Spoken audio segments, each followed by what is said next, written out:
नमस्कार मित्रांनो, आता आज आपण आलो आता सौरभ भोसलेच्या शो बघायला, आपला भाऊचा शो बघायला. पाटील ब्लॉगर आणि नाशिकचा कार्तिक, आम्ही दोघं जण आलो आता बघायला शो. बघू कसा होता. आता मित्रांनो आपण शो बघूया, थोडीशी मजा करूया, थोडंसं स्पाइस आणूया, बघूया मजा करू.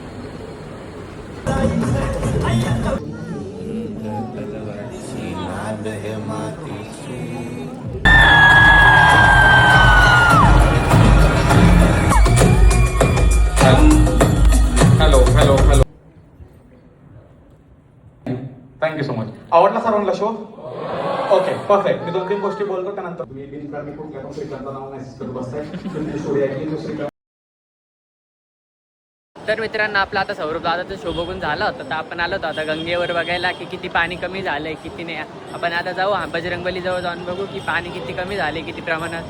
तुम्ही बघू शकता इथे नाही, रस्त्यावर पूर्ण पाणी होतं आणि आता इथं आपण चालू शकतो. इथं मार्केट लागलेले आहे, म्हणजे पाणी कमी तर झालेलं आहे पण एवढं पण नाही झाले. बघू शकतो तुम्ही, बघा तुम्हाला आता जवळ जाऊन दाखवतो.